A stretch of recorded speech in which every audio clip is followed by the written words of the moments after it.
ये देखें इस वक्त हम जिस कैंप का विज़िट कर रहे हैं वो ऑल सदर alliance of market and malls association है और हज़ारों जो दुकानें यहाँ पर कारोबार कर रही हैं उनको सहूलत देने, जो उनके ग्राहक और कस्टमर्स हैं उन्हें सहूलत देने, मोटरसाइकिल गाड़ियों की जो है वो आमद और रफ्त को रवां बनाने, मोटरसाइकिलों की पार्किंग को देखने, फुटपाथ पे पैदल चलने वालों के लिए कहीं पर भी मुश्किल है।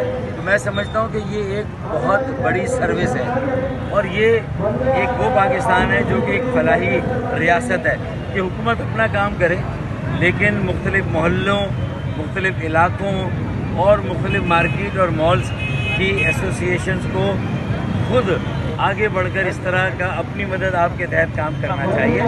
इंतज़ामिया से, पुलिस से, हुकूमत से लिहाजा और एक रब्त और ताबन करना चाहिए ताकि लोगों को बहम सहूलत हो। और देखिए ये सहूलत असल में इंसानियत का दर्स है, इंसानियत की खिदमत है और ये इबादत है। अब रमज़ान में अपने घर में इबादत करें तो 70% उसका सवाब, अपनी दुकान में ईमानदारी से माल बेचे तो उसका 70 गुना सवाब, और ये कैंप लगा के खिदमत करें तो यहाँ भी 70 गुना सवाब। ये तो विन विन सिचुएशन है भाई नूरी भाई, आपने और आपके साथियों ने तो कमाल किया। तो इतनी सारी इबादत, इतना सारा काम, मुझे लगता है कि सीधे हाथ का फरिश्ता एक्टिव है, जो बाएं हाथ का फरिश्ता है वो इनएक्टिव हो गया इस वक्त। इंशाल्लाह वो इनएक्टिव रहेगा, ये फरिश्ता एक्टिव रहेगा और इसी तरह लोगों की खिदमत का सिलसिला रहेगा। और ये सदर के तक नहीं और इलाकों में भी इसी तरीके से इंशाल्लाह काम हो रहा है, तारिक रोड में, हैदरी में, लियाकताबाद में। और मुझे उम्मीद है कि ये सारी बातें फिर एक ऐसी यूनिटी बन रही है जिसमें हर तरह की तफरीक, चाहे लसानी हो, मजहबी हो, मसलकी हो, किसी से भी ताल्लुक कराची का शहरी है तो वो समझ लें कि कराची की बका और सलामती के लिए खड़ा हो गया। डंपर, कंटेनर और टैंकर माफिया के सामने भी हम शीशा पिलाई दीवार बन गए हैं और हम मजलूमों के साथ खड़े, कराची वालों के साथ खड़े। अब ये नहीं कि एक सियासी जमात, अब तमाम सियासी जमातों को भी एक दूसरे का हिकमत अमली इख्तियार करनी, तभी जाकर कराची की बका और सलामती की जमात मिलेगी। और कराची की बका और सलामती, कराची चलता है तो पाकिस्तान चलता है, तो समझते हैं पाकिस्तान की बका और सलामती की जंग हम सब लड़ रहे हैं यहाँ पर। और मैं इनको मुबारकबाद देता हूँ, ऑल सदर alliance of market and malls association, इनको बेहद मुबारकबाद। ये हुकूमत चलेगी या चली जाएगी? देखें ये यहाँ हम जो बैठे हुए हैं, हमें आवाम की खिदमत करने से ना कोई हुकूमत रोक सकती है ना रोकेगी। ये सारा काम हुकूमतों का है, जिन्हें इक़्तिदार की सियासत करनी वो खड़े करें। हर एक की बारियाँ आती हैं, पहले 2 जमातों की बारियाँ आती थी, अब 3 जमातों की बारियाँ लगती हैं। कराची को किसने क्या दे दिया भाई? तो मुझे इससे गर्जी नहीं कि क्या हो रहा वहाँ, मुझे तो इस शहर को बचाना है, बनाना है और सिर्फ पाकिस्तान की तरक्की के लिए नहीं। अगर कराची जिस दिन अपने पैरों पे खड़ा होगी इंशाल्लाह, और वो होगा, तो ये पूरा खित्ता इतनी तेज़ी से तरक्की करेगा कि फिर IMF हमसे आके कहेगा, हम उससे कहेंगे भाई तुम्हें कितना खर्चा चाहिए। इंशाल्लाह एक दिन ऐसा होगा। भाई इत्तेहाद से बड़ी कोई और ताकत नहीं है और पूरे मुल्क के अवाम को भी, तमाम सियासी जमातों को मजबूर करना चाहिए कि वो एक कौमी एजेंडा बनाएं, एक अवामी एजेंडा बनाएं और आवाम के बुनियादी मसाइल को हल करें। और आवाम से और नौजवानों से और बहनों बेटियों से ख़ास तौर पर कि मायूसी होना है, मायूस नहीं होना। इंशाअल्लाह ताला जो कराची के नौजवान हैं वो इंशाअल्लाह ताला पूरे मुल्क के लिए एक उम्मीद की ऐसी किरण है। मैं कहीं पर भी गया हूँ, मार्केटों में जो ताजिरों ने जो काम किया, जिस तरह ये कैंप लगाए हैं, ये भी इस बात का सबूत है कि हम मायूस नहीं हैं। हम अपना किरदार अदा करते रहेंगे कराची की तामीर और तरक्की के लिए, कराची की तरक्की और इस्तेहकाम के लिए, और कराची की तरक्की और इस्तेहकाम पाकिस्तान की तरक्की और इस्तेहकाम। कराची चलता है तो पाकिस्तान चलता है। अगर आप गौर से देखें तो सदर चलता है, सदर चलता है तो पाकिस्तान चलता है भाई।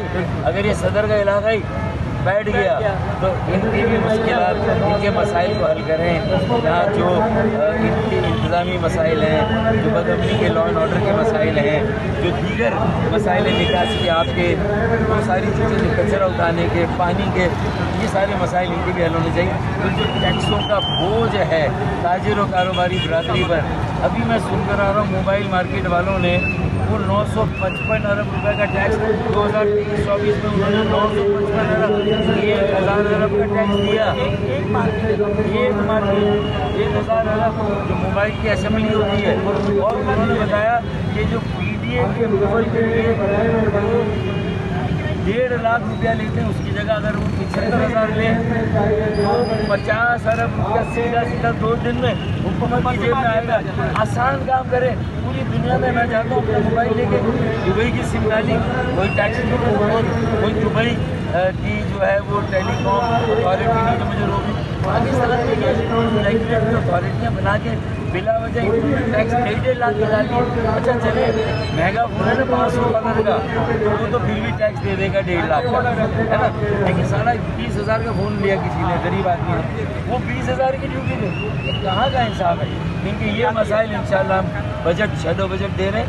इंशाल्लाह ताला हम सारे कराची के ताजिरों के, पाकिस्तान के ताजिरों के मसाइल, सनतकारों के कारोबार को फ़रोग़ देना, तिजारत को फ़रोग़ देना, महंगाई बेरोज़गारी इंशाल्लाह ख़त्म हो जाएगी। तो हम ये मसाइल वज़ीर मालियात औरंगज़ेब और जो नायब वज़ीर आज़म है इसहाक़ डार, उनके साथ उठाएँगे, बैठेंगे और इनकी तर्जुमानी करेंगे। भाई ये तफरीक आप करेंगे, आप किसी भी क़यादत का नाम लेंगे, मैं किसी का नाम नहीं लूँगा।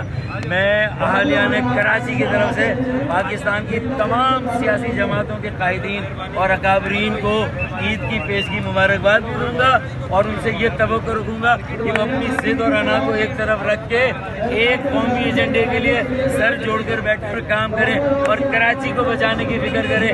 डंपर माफिया से, जो टैंकर माफिया और डंपर और टैंकर दहशतगर्दी है, जो रेजनी डकैती में हमारे लोग 2024 और 2025 में 3 महीने में 220 लोग डंपर और टैंकर माफिया ने मारे हैं और 75 लोग रेजनी और डकैती में मारे गए। और उसमें हर जबान बोलने वाला पख्तून, उर्दू बोलने वाला महाजिर, सिंधी, पंजाबी, बलोच, सराइकी, हज़ारेवाल, कश्मीरी सब हैं।